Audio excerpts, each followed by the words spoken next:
And now we come to the big historical question. The slow growth and turbulent 1970s had been enough to destabilize attachment to social democracy, to mixed economy, to the Keynesian order as a way of organizing the world political economy and to provoke the neoliberal turn. Yet the 1980s, the 1990s, the early 2000s, and especially the late 2000s were even more turbulent, and with the exception of the second half of the 1990s, even more slower growth. And yet neoliberalism persisted. A failure of neoliberalism in the global north to fulfill its promises, save for increasing inequality of income and wealth, did not excite the same discontent with it and the same calls for reform and for picking another system out of the bucket that were so strong during the 1970s and led to the neoliberal turn. Which raises the big question of why. After all, the story as I have told it in this whole lecture is of a social democratic system of governance that was effective but ran into very bad luck in the 1970s, as its flaws and as chance and contingency led it to lose support, in part because it had to meet a very high bar. The right-wingers then got their chance, but their policies were no more successful, save in reducing inflation and in increasing income inequality. They too failed to clear the bar. Rapid growth did not resume. Indeed, median incomes performed significantly worse under Reagan and Thatcher, as what productivity growth there was funneled into the pockets of the rich and a second gilded age drew near. Yet even though the policies of rolling back social democracy had not surpassed the high bar or even a low bar that social democracy had to meet, the neoliberal turn became accepted conventional wisdom. It was not that policies became neoliberal everywhere, but that was where the energy was. Social democracy was always under pressure, market was routinely preferred to government, hard incentives were preferred to more lavish benefits. The need for fiscal balance always required spending austerity, but never required higher taxes. It was not Ronald Reagan, but Bill Clinton who announced in one of his State of the Union speeches that the era of big government is over. It was not Margaret Thatcher, but Barack Obama who called for austerity when the unemployment rate was above 9%. That, quote, families across the country are tightening their belts and making tough decisions. The federal government should do the same, rather than standing up when the private sector sat down in order to maintain spending. What gave? What gives? Why could this possibly happen? There is always the bait-and-switch explanation. After World War II, there had been high and largely justified hopes for social democracy, both in the global north and in the global south. Strong redistributive social insurance states would severely reduce the income and wealth inequalities that have been characteristic of Bismarckian Germany or the Gilded Age United States. Public investment would build physical infrastructure, spend money like water and education, and use Keynesian policies to make sure that growth was free of the recessions and depressions that had characterized the 1800s and the first half of the 1900s. But everything had not gone according to the plan. Nationalization of the monopolistic commanding heights of the economy especially did not go well, and nationalization of more would even more badly. The nationalized commanding heights of the economy turned out more often than not to become employment bureaus for the politically well-connected. Say under Perón in Argentina, the number of employees of the newly nationalized Argentinian railroad system close to tripled, while the number of trains and the volume of goods carried fell. The state was simply not very good as a bank outside of East Asia, as a stock exchange, or as a nursery for inefficient enterprise. Milton Friedman-style neoliberals had tried to draw a line, to argue that you needed government, but not all that much government. The government needed to guarantee full employment and low inflation via neutral monetary policy. But they went on, attempts by the government to do much more than simply maintain full employment and price stability would inevitably come to grief. Government policies would be tuned to enrich the politically powerful rather than to enhance social welfare, and almost always do more harm than good. Why he thought that monetary policy was different, why Milton Friedman believed government could be successful there while it could not be successful anywhere else, was never something that he could explain very well. Hence, the first meaning of neoliberalism, soft neoliberalism. At the margin, get the state's nose out of the economy as much as possible. When the state is merely an instrument of positive redistribution or an instrument of growth-boosting investments, interventions in the economy are likely to go awry. Reducing such, substituting market means for public means to attain social democratic ends, where market means would be effective grassroots crowdsourcers of solutions to social problems, seemed to be worth trying. And there was supposed to be a second meaning of neoliberalism. Use the government where the government works. North America, Northern Europe, Southern Europe, and East Asia provide powerful examples of government interventions and policies that appear to be powerful boosters of growth. The centrality of education, especially female secondary education, and accelerating the demographic transition. The importance of making it easy for domestic producers to acquire the technologies of the industrial core embodied in capital goods and not. Administrative simplicity and transparency, transportation and communications infrastructure that only the government can provide, public investment plus market support. Those are supposed to attract a broad center to a durable governing coalition. Call that soft neoliberalism, or outside neoliberalism. But there also was a third meaning, right neoliberalism, hard neoliberalism, preached by the revived and restored classical liberals via the Mont Pelerin Society and a plutocrat-funded network of astroturf interest groups and think tanks. The claim that social democracy was one huge mistake, that it created a North Atlantic of takers who mooched off the makers. It held that if we got rid of social democracy, we'd have a utopia because the makers wouldn't have to carry the takers on their backs and the takers would shape up. Or if the takers did not shape up, serve them right. The moochers would then wallow in much-deserved squalor and misery.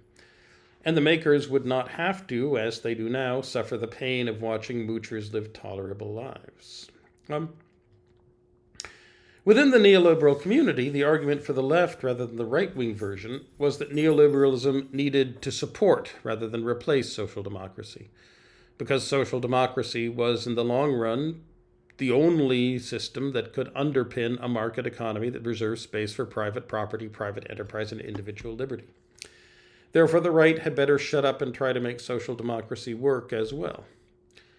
But what if the right were to go into dismantle social democracy mode, and which it did, and once the right was committed to dismantling social democracy, the ability to construct and maintain the proper regulations needed to make market mechanisms tools to achieve social democratic ends fell apart as well. The way it was told to me was Republicans make sure the government cannot work and then blame the government for not working. And there's more than a little truth in that. That the bait and switch, you start out by saying that social democracy needs to be supplemented by crowdsourced grassroots market mechanisms where they are effective. And you wind up saying that only the market can be effective, so there is no alternative. And that was the neoliberal line, on up until at least very recent memory, that there is no alternative, that yes, we have not fulfilled our promises, but there is no alternative. And then there was the fact that Ronald Reagan won the Cold War. Actually, he didn't. Mikhail Gorbachev won the Cold War, or maybe Nikita Khrushchev won the Cold War. The commitment to peaceful coexistence and then to judging systems based on what their achievements were, and then the recognition of those achievements, the recognition that really existing socialism really had gone bankrupt as a path toward the road of utopia. But it reinforced that there is no alternative. The fact that the other system had gone so definitively smash left people searching for an alternative when they pointed to the disappointments of neoliberalism and its policies with, what do you want? Do you want what was behind the Iron Curtain? And the answer was always, of course not. A move back moves back toward the era of social democracy. They were regarded as too socialistic, or at least the powerful political right and the powerful political plutocratic class felt that with world communism gone, they no longer needed to accede to social democracy in order to maintain a strong anti-communist front. Perhaps the end of the Cold War, the fact that the other existing alternative did indeed close down, played a significant role in the persistence of neoliberalism. I really cannot say.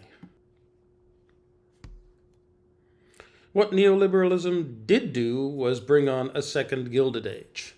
The extraordinary rise in income and wealth inequality, which has carried with it an increase in the political power of the wealthy, as their megaphones are bigger and as they exercise them more loudly. But then they're loudly exercising them. It did shift the balance of biases in the government. Perhaps under social democracy before 1980, there had been a bias toward extending the government when equities were balanced, and a bias toward command and control and directive mechanisms. Certainly after 1980, with the megaphones from the rich or super rich going, there was definitely a bias toward tax cuts, and hence toward expanded government deficits and reduced investment in the future during those pre-2008 times in which the economy might be thought to have been in macroeconomic balance rather than persistently short of demand, so that increases in government deficits did crowd out investment. Definitely a bias toward market mechanisms, and also a bias toward allowing monopoly to grow and entrench itself as the proper reward for virtue. Whether this was a net plus or minus was hard to say at the time with any confidence out of any source other than one's prior political beliefs. But certainly it did mean that government had fewer resources when challenges did arise, and that mobilizing government to cope with new problems was next to impossible. Would a second Marshall Plan have been a good thing to launch in 1990 in the aftermath of the collapse of really existing socialism in order to bring it into prosperity as Western Europe and Southern Europe had been brought into the global North after World War II? Probably. But the neoliberal air made it impossible to contemplate. Should government have taken on a powerful role in prepping to fight global warming starting in 1990 and spent money like water to do so? Yes, but it never happened, for Reagan had declared that the government was the problem. The rise in inequality, however, has been very powerful and very long-lasting, has been the only durable effect of neoliberalism that I see. And indeed, the rise in income inequality cemented support for neoliberalism among the power elite, the upper class, the influencers. French economist Thomas Piketty tells us that we should not be surprised at the coming of the second Gilded Age or of the neoliberal turn. He popularized the striking differences between how the economy in the global North had functioned in the Gilded Age that preceded World War I, how it functioned in the turbulent interwar period, and how it had functioned in the decades following World War II. In the first Gilded Age, wealth was predominantly inherited, the rich dominated politics, and economic as well as race and gender inequality was extreme. After the upheavals and after World War II, everything had changed. Income growth accelerated, wealth was predominantly earned, justly or unjustly. Politics became dominated by the middle class, and economic inequality was modest, even if true race and gender equity remained a long way off. The global North seemed to have entered a new era. And then things shifted back. Piketty's central point was that we shouldn't have been surprised by this.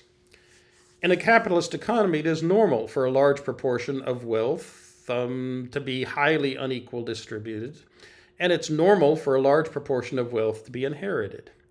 It is normal for a plutocratic elite, once it has formed, to use its political power to shape the economy in a way that enables its members to capture a large chunk of society's income, and it is normal for this to put a drag on economic growth. Rapid growth like 1945 to 75, after all, requires a very active process of creative destruction. And because of what would be destroyed would be the plutocrats' wealth, especially the wealth of plutocrats who have inherited it, they are unlikely to encourage it. Conclusion: In Piketty's view, we are likely to see oscillations between periods like 1870 to 1914 and 1980 to 2020 on the one hand, and periods of system breakdown and then reformation like 1914 to 1945. The 1945 to 1980 social democratic era of rapid equitable growth was a freak anomaly. Is he right? I do not know, but it is something to think about. The power in the neoliberal age of plutocratic and semi-plutocratic entrenched interests that are parasitic upon the economy is indeed something to wonder at. Consider first financialization, that as inequality grew, the global north and even so the American economy became financialized. The post-World War II social democratic age had seen finance consume about 3% of America's national income in order to carry out its intermediary roles in production.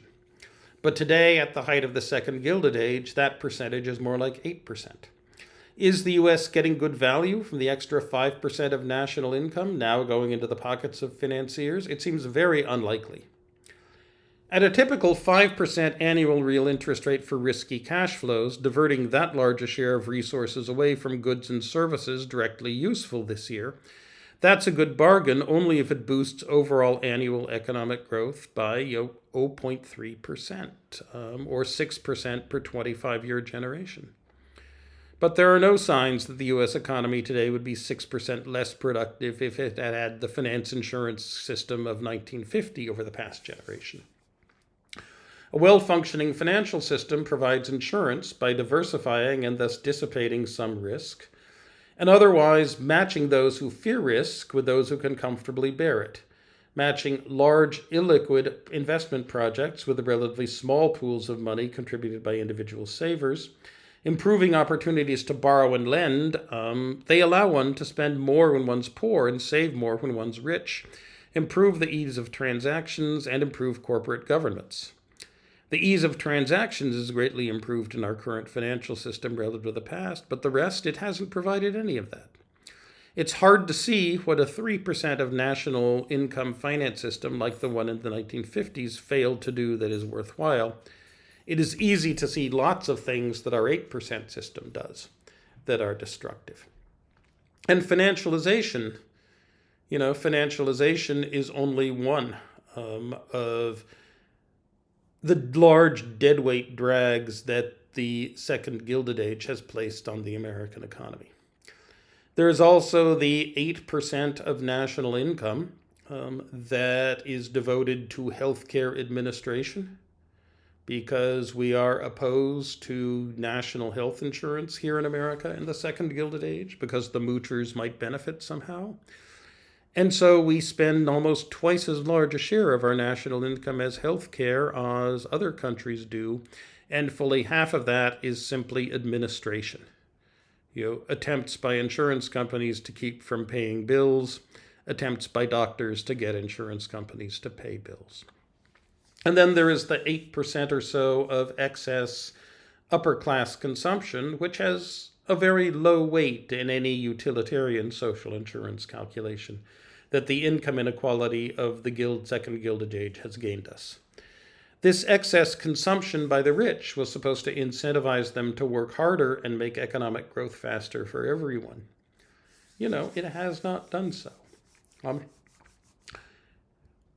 Thus, the very nature of the neoliberal era makes a return to anything like the growth rate of the era of social democracy of the 30 glorious years almost unthinkable. That even with technology firing on as many cylinders, there are too many and too large parasitic sectors on the economy.